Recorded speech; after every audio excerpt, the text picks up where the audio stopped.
මම කැමති ඔයත් එක්ක කතා කරන්න ටික වෙලාවක් අපේ මේ හිතට එන සිතුවිලි පාලනය කරගන්න බුදුහාඳුරුවෝ කියපු ක්‍රම කීපයක්.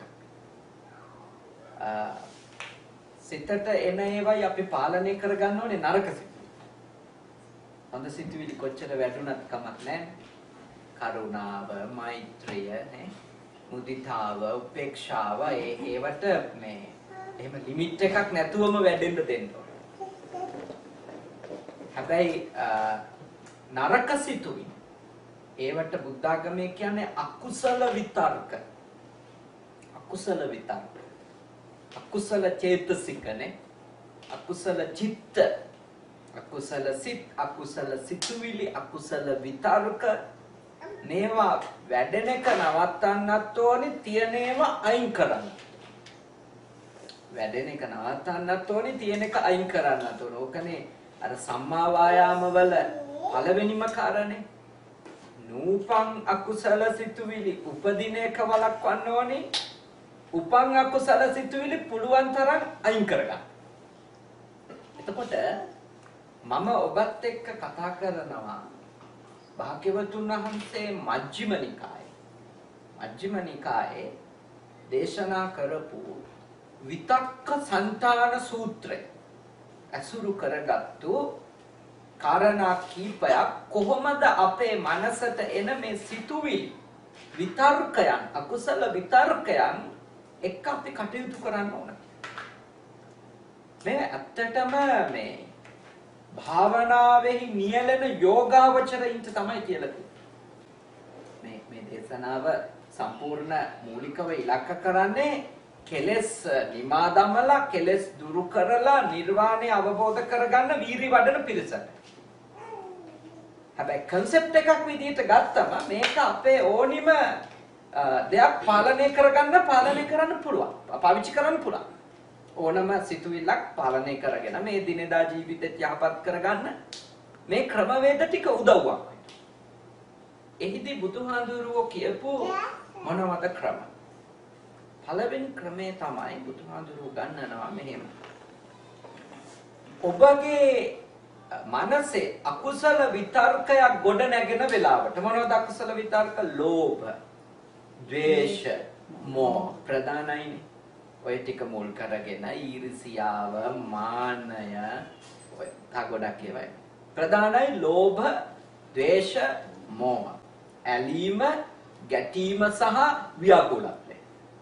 නේ? අපහැදිලි. නැත්නම් අනවබෝධය පදනම් වෙච්ච තත්ත්වය. පළවෙනි එක ඇලීම, දෙවෙනි එක ගැටීම, තුන්වෙනි එක ව්‍යාකූල බව. මෝහය. අඳුරනේ කළුවල.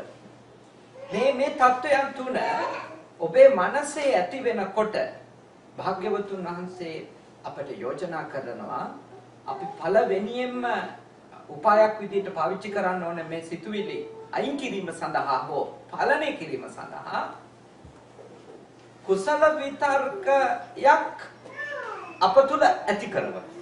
ඒ කියන්නේ අකුසල විතර්කය ආවම ඒකට ප්‍රතිවිරුද්ධ කුසල විතර්කය ඇති කරගන්න. ඒක මෙහෙමයි. අකුසල විතර්කයේ ලෝභ නම් ඇති කරන්න කියනවා කොහොමද? අලෝභ. අකුසල විතර්කය ද්වේෂය නම් බුදුහාමුදුරුවෝ යෝජනා කරනවා ඇති කරගන්න කියලා අද්වේෂ. මෝහය නම් අකුසල විතර්කයේ බුදුහාමුදුරුවෝ යෝජනා කරනවා අමෝහය ඇති කරගන්න. ඒ කියන්නේ ප්‍රතිවිරුද්ධ සිතුවිල්ල ඇති කිරීමෙන් ඔබේ සිත තුළ සාමය උපදිනවා.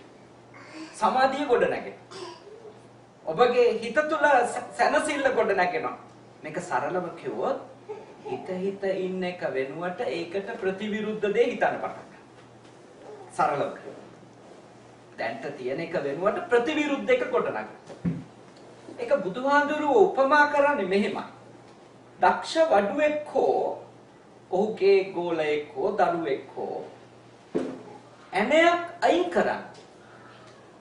ලීයක ගහලා තියෙන මේ ඇණයක් අයින් කරන්න පාවිච්චි කරන්නේ කුමක්ද? තව ඇණයක්. ඇණයක් අයින් කරන්න ලෑල්ලක ගහලා තියෙන පාවිච්චි කරන්නේ තව ඇණයක්. එතකොට ඒ ඇණේ තියලා තට්ටු කරාම ලීයකින් අර ඇමිනිලා තියෙන ඇනේ ගැලවිලා යනවා. ඒ වගේ තමයි බුදුහාඳුරුවෝ මෙහිදී අපිට පෙන්නනවා සිතුවිල්ලක් අයින් කරන්න සිතුවිල්ලක්ම පාවිච්චි කරන්න. පැහැදිලිද? සිතුවිල්ලක් අයින් කරන්න සිතුවිල්ලක්ම පාවිච්චි කරන්න. ඒක හරිය දැන් ලංකාවේ පොඩි කාලේ ලංකාවේ ඉඳපු අය ඉන්නවනේ නේ. පොඩි කාලේ අපි ගම්වල අර මේ යද්දි රඳු කැලෑවල නේ කටු ඇනෙනවා. කටු ඇනුනම කොහොමද අයින් කරන්නේ? කටුව අන්න හරි. කටු ඇනුනම අයින් කරන්නේ කටුවකින්. එතකොට ඒ කටුව ඒ කියන්නේ අයින් කරන්න පාවිච්චි කරන කටුව හැමතිස්සෙම හොඳ කටුවක්. නේ? හොඳ කටුවක් ඈ. දෙහි කටුවක් වගේ හොඳ කටුවක් තමයි ගන්නෙ නේ. නිදි කුඹ කටු ගන්න. එතකොට එතන මොකක්ද කියන්නේ? නරක විස සහිත කටුව අයින් කරන්න විස නැති තියුණු ආයි කැඩෙන්නේ නැති හොඳ කටුවක් පාවිච්චි කරන්න. ඒ වගේ තමයි අපේ හිතේ ඇතිවෙන අකුසල විතර්කයක් කියන්නේ ඇනිච්ච විස කටුවක් වගේ. ඒක අයින් කරන්න බුදුහාඳුරුවෝ මජ්ක්‍ධිම නිකායේ විතක්කසන්තාන සූත්‍රයේ අපිට පළවෙනියෙන්ම යෝජනා කරනවා අර දෙහි කටුවක් වගේ හොඳ කටුවක් පාවිච්චි කරන්නේ නැත්නම් හොඳට උණු වතුරේ තම්බගලා ගත්තු යකඩ සුදු යකඩ කටුවක් පාවිච්චි කරනවා වගේ හොඳ සිතුවිල්ලක් ඇති කරගන්න. කුසල සිතුවිල්ල. ඒක මේ කියන කාරණාව ලේසි වැඩක් නෙමෙයි. ලේසි වැඩක් නෙමෙයි. කටුව උපමාවට ගත්තට මොකද මේ කියන්නේ ඇත්තටම power to power කියලා නේ. බලයට බලයක් යොද. එතකොට අර බලය අරක දුර්වල කරන්න පුළුවන්. හැබැයි ප්‍රබල බලයක් අතෙන්ට ගේන්න ඕන. සිතත් එහෙම එක. සිත තුළ අපි බලගත්තු ඊටාම හොඳ කුසල සිතුවිලි ප්‍රමාණය වැඩි කරන්න අර අකුසල සිතුවිලි වලට පැවැත්මක් නැතුව යනවා. අර ලෝණඵල සූත්‍රය මගේ මතක විදියට. ඒකේ හරි ලස්සන උපමාවක් ඒක. ඒ තියෙනවා. අපි පව් කරගෙන තියනවා නම් ඒ පව් බැහැර කරන්න අකුසල් ප්‍රමාණය බැහැර කරන්න අපිට කියන්නේ කුසල් වැඩි කරන්න කියලා.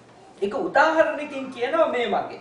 දැන් අපි මේ කෝප්පෙට දැම්මොත් එහෙම ලුණු හැන්දක්. ලුණු තේ හැන්දක් දැම්මොත් මේකේ තියෙන වතුර ප්‍රමාණය හැටියට අනිවාර්යයෙන්ම ලුණු රහ දැනෙනවා. නේ?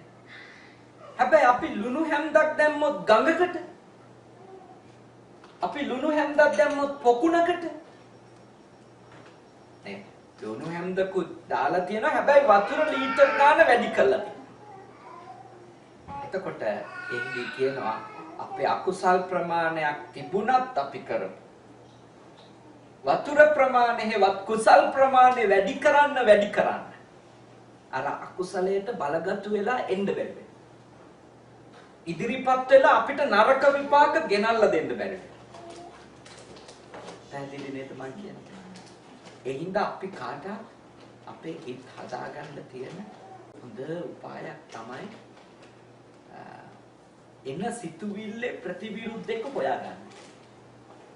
හොයාගෙන ඒක උපදව ගන්න වීර්ය ගන්න. ලෝභය නිසා රාගය නිසා අපි විඳවනවනේ. ඇලීම කියන්නේ ඉතින් විඳවිල්ලමනේ නේද? නැත්ති රාග සමෝවග්ගිනේ. ඇලිල්ලට සමාන වෙන ගින්නක් නැහනේ. පිච්චෙන එකමනේ වැඩේ.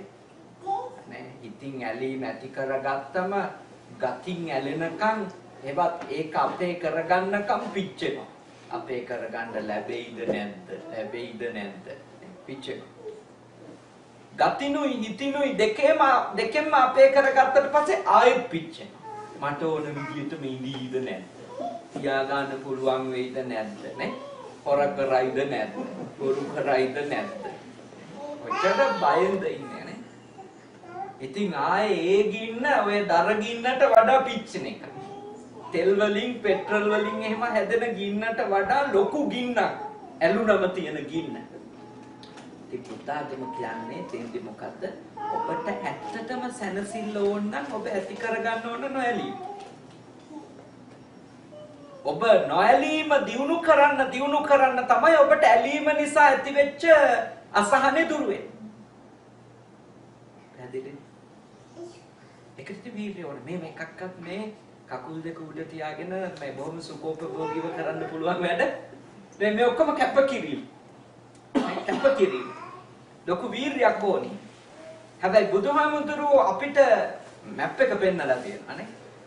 සැනසෙල්ල ඕන නම් ඔයා මෙන්න මේ මැප් එකේ යන්න. ඔයාට විඳවනවා කියලා දැනෙනවනේ. ඔයාට දුකක් තියෙනවා කියලා දැනෙනවා නම් තේරෙනවා නම් දුකට හේතුව කෝස් එක හොයාගන්න. මොකද්ද හේතුව? හේතුව තණ්හාව නම් තණ්හාවේ ප්‍රතිවිරුද්ධය හේවත් අද්වේෂය මේ අලෝභය නේ තණ්හාවේ ප්‍රතිවිරුද්ධය අලෝභය ඔබ තුළ දියුණු කරගන්න බලන්න. ඒකට උපායන් බුද්ධාගමේ කියනවා දාන, ශීල, භාවනා නේ. මේවා කියන්නේ තණ්හාව දුරු කරගන්න තමයි. දාන, ශීල, භාවනා තණ්හාව දුරු කරගන්න අපිට තියෙන ප්‍රායෝගික පුහුණු. අතක බහුසුතකම. බුද්ධිය දියුණු කරගන්න. එතකොටත් ඇලීම අඩු වෙනවනේ. බුද්ධිය ප්‍රඥාව දියුණු වෙන්න අපේ ඇලීම අඩු වෙනවා. දාන, ශීල, භාවනා වලින් කරන්නේ ඒකම තමයි. එතකොට පළවෙනි ක්‍රමය ඕක. පළවෙනි උපාය ඕක අපේ අකුසල් සිතක් ආවම ඒකට සැනසෙල්ලක් හොයාගන්න කුසල සිතක්. දැන් ද්වේෂය આવොත් අද්වේෂය. ද්වේෂය આવොත් අද්වේෂය. ඒක ප්‍රතිවිරුද්ධයි. ඊර්ෂ්‍යාව આવොත් ඊර්ෂ්‍යාව කාන්තිම නරක ද්වේෂ මූලික මනෝභාවයක් නේ. ඊර්ෂ්‍යාව කියන්නේ අනුන්ගේ සම්පත උහුල ගන්න බැරිකම. අනුන්ගේ සැපය දරා ගන්න අපිට බැරිකම. දැන් ඒක එන්නේ හැමතිස්සෙම කොහොමද? අපි අපගේ සැපත ගැන තෘප්තිමත් නැතිකම. අපි අපිට තියෙන ජීවිතය ගැන අපිට තියෙන සැපය ගැන අපි තෘප්තිමත් නැත්නම් අපිට හැමතිස්සෙම අනිත් එක්කෙනාගේ සැපත සම්බන්ධව ඊර්ෂ්‍යාවක් උපදිනවා. ඉතින් බුදුහාමුදුරුවෝ කියන්නේ ඔබ තුල මුදිතාව වඩන්න. මුදිතාවේ විශේෂිතම ලක්ෂණය තමයි ඔබ සම්බන්ධව තෘප්තිමත්. ඔබ සම්බන්ධව තෘප්තිමත් වෙනකොට ඔබට ලැබිච්ච දේවල්, තියෙන දේවල්, ඉන්න අය ඒව ගැන ඔබ තෘප්තිමත් නම් ඔබට අනිත් අයට ලැබිච්ච දේවල් ගැන අසහනයක් නැහැ. ඉතින් හැමතිස්සෙම බලන්න යම්කිසි සිතකින් පීඩා විඳිනවා නම් මේකෙන් ගැලවෙන්න මට මේකේ ප්‍රතිවිරුද්ධක ඇති කරගන්න බැහැ. තවත් සරලම තැනට ප්‍රාථමික තැනටම ගෙනාවොත් ඔබට කාගේ හරි නරක හැසිරීමින්ද ඔබ විඳවනවා නම් එයාගේ හොඳ හිතන්න. හැදෙන්නේ. ඒ කියන්නේ දැන් අපිට ලයිස්තුව පළවෙනිම අදහස ආවොත් මෙයා නරක කෙනෙක් කියලා ඊට පස්සේ අපිට දිගටම එක්ක අහුවෙන්නේ එයාගේ නරක කෑලි තමයි. නේ? මේ දවසෙත් මට නරක වැඩක් කළා. අසුවල් කතාවේදීත් මට නරකට තමයි කතා කළේ. දැක්කේ නැද්ද මට හින්ට් එකක් පාස් කළා. කොහොම අපි කෑලි එකතු කරනානේ. බුදුහාමුදුරුවෝ මෙතන මේ යෝජනා කරන concept එක ගත්තොත් අපිට ඒ අරමුණේම හොඳ හිතුව. ඒ තැනත්තාගේම ඒ තැනත්තියගේම යහපත් ඒව හිතුව. අර නරකත් එක්ක තිබිච්ච ගැටුම ඉවර වෙලා. ප්‍රතිවිරුද්ධය දියුණු. ඇති වෙලා තියෙන සිතුවිල්ලේ ප්‍රතිවිරුද්ධ සිතුවිල්ල උපදවා ගන්න කියන එක තමයි පළවෙනි එක. මේක උපරිමයට ගියාම නිවන් මාර්ගටම අවමෙට ආවම මේ ලෝක ජීවිතය. අපි සරලම දෙයක් නේ. ඕන කෙනෙක් එක්ක ඩීල් කරන්න ඕන නම් එයාගේ හොඳ ටිකක් අඳුරගෙන ඒවත් එක්ක ඉන්න. ඒවා වැඩිපුර හිතන්න. මේ කාරණාව නිසාත් මෙයා හොඳයි. මේ කාරණාව නිසාත් හොඳයි. මේ කාරණාව නිසාත් මෙයා මට උපකාරයක්. මේ කාරණාව නිසාත් මට මෙයා උපකාරයක්. මොකද නරකයක ඔළුවට දාගත්තු ගමන් තියෙන්නේ ඔක්කොම එක වෙන නරකේවම. හැරුණත් හොඳ නෑ, බැලුවත් හොඳ නෑ, කෑවත් හොඳ නෑ නේ. ඇවිද්දත් හොඳ නෑ. ඔය සමහර අයගේ ප්‍රශ්න විසඳන්න බැරි ඕකයි. ඒගොල්ලෝ ඉන්නේ පළවෙනියටම ඇති වෙච්ච ඉම්ප්‍රෙෂන් එකෙන් තමයි නේ. පළවෙනියටම ඇති වෙච්ච මනෝභාවයේ මුළු හැම එකක්ම තීරණය කරනවා. එතකොට ඒ කාටවත් මේ රටේවත් ලංකාවේවත් කොහෙවත් ජීවිතයක් නැහැ. ඒ සම්බන්ධකම් ඇතුලේ කිසිම සතුටක් නැහැ. මොකද හේතුව හැමතිස්සෙම එයා එකතු කරගන්නේ අර නරක తත්වයේ පෝෂණය කරන එක. එහෙනම් ඔබට මේ සාමාන්‍ය මිනිස් ජීවිත ලස්සනට ගෙවන්න ඕන නම් කෙනෙකුගේ හොඳ දකින්න, යහපත් පැත්ත දකින්න. අකුසල සිතෙන් නිදහස් වෙන්න ඕන නම් ඒ අකුසල සිත වෙනුවට කුසල සිත උපදව ගන්න උනන්දු වෙන්න. ඒක හරියට හොඳ කටුවකින් නරක කටුවක් අයින් කරනවා. සිතුවිල්ලක් පාවිච්චි කළා තව සිතුවිල්ලක් අයින් කරනවා. හැබැයි හැමතිස්සෙම අයින් කිරීම සඳහා පාවිච්චි කරන සිතුවිල්ල බලගත්තු කුසල සිතුවිල්ලක් වෙන්න. තියුණු සිතුවිල්ලක් වෙන්න. ඒක හෙල්ලෙන්නේ නැති ශාවර සිතුවිල්ලක් වෙන්න. එතකොට තමයි ඔබට ඒ අසහනයෙන් නිදහස් වෙන්නේ.